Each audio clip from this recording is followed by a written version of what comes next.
Before he was daddy on the internet, before The Mandalorian, before The Last of Us, Pedro Pascal was a refugee. His family fled a dictatorship when he was just a baby, and his journey to becoming one of Hollywood's most famous stars is more intense than people realize. Today, we're diving into the life story of Pedro Pascal, from his birth in Chile, to years of struggle in New York, to becoming one of the most in-demand actors in the world. But this isn't just a story about fame, it's a story about perseverance, loss, and staying kind in an industry that often isn't. So let's stretch into it. Pedro Pascal was actually born Jose Pedro Balmaceda Pascal on April 2nd, 1975 in Santiago, Chile, to parents Veronica Pascal and Jose Riera, who had 4 children including Pedro. But before I give you the rundown on Pascal, I have to give a small history lesson. I know, but it's important.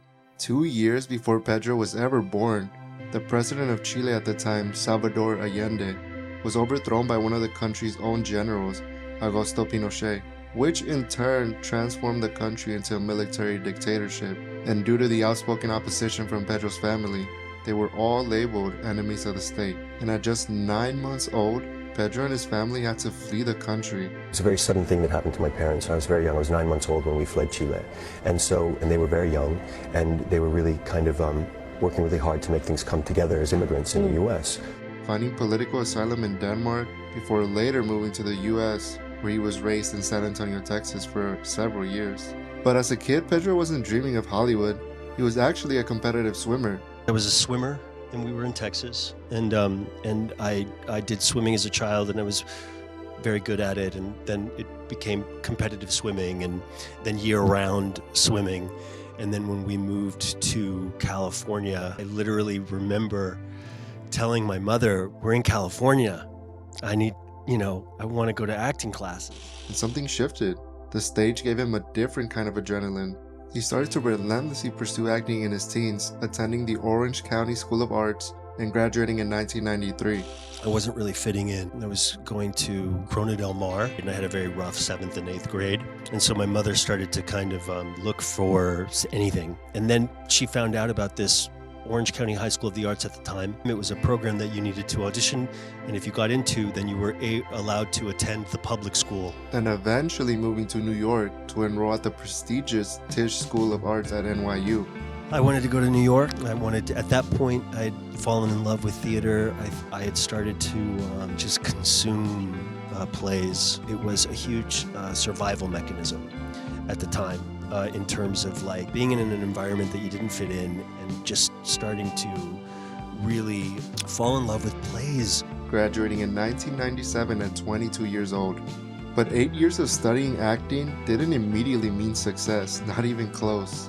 For nearly 2 decades, Pedro Pascal was a working, but mostly struggling actor.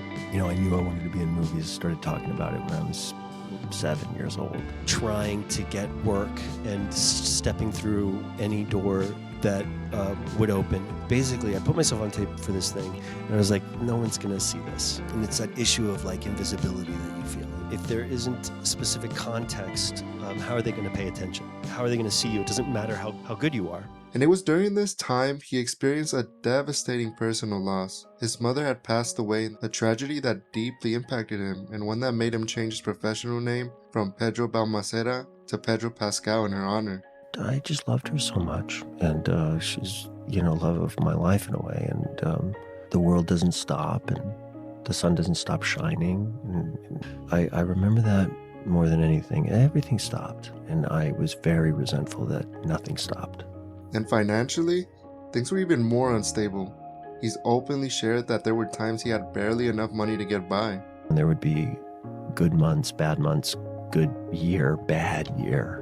And eventually it just started to become a little bit more consistent. I've definitely felt there was sort of kind of a ceiling for me in New York that I wasn't really graduating from. And the dream sort of became maybe getting a regular gig on a series that could help pay the rent. And it was during this phase that most actors start to quit, but he didn't. He kept auditioning. He appeared in small roles on shows like Buffy the Vampire Slayer, Law and Order, and NYPD Blue.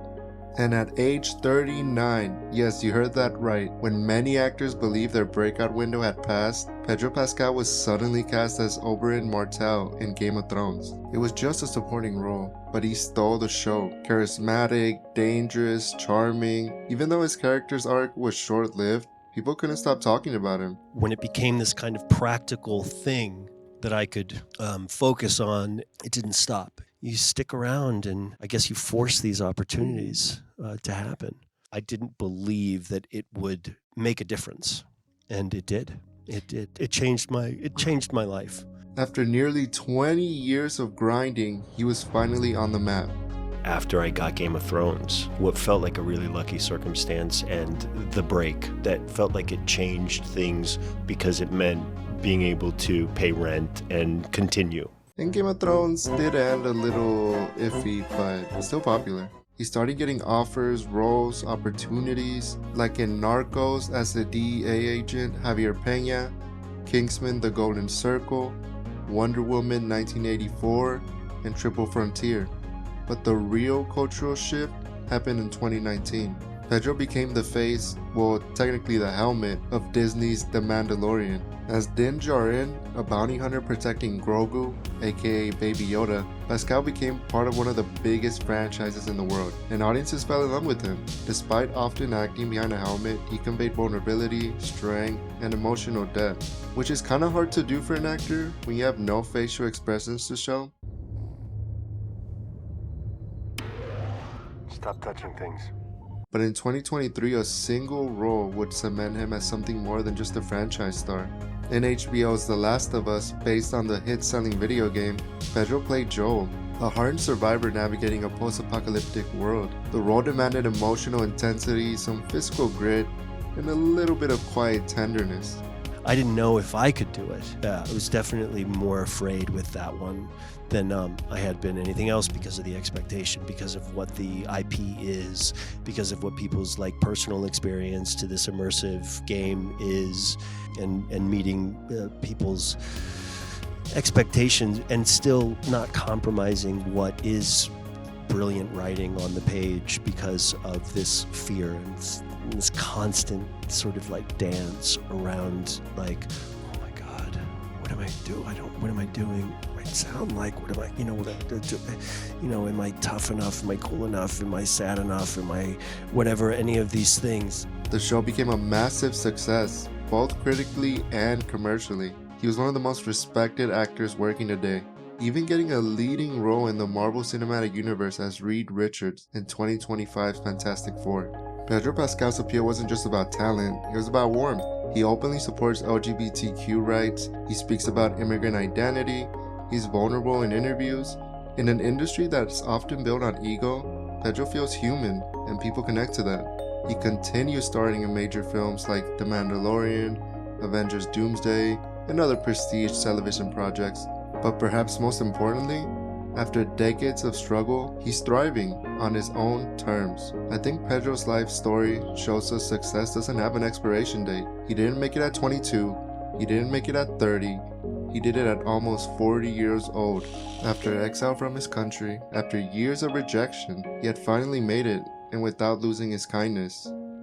If you enjoyed this dive, subscribe for more, and let me know in the comments what's your favorite Pedro Pascal role. Thanks for film watching.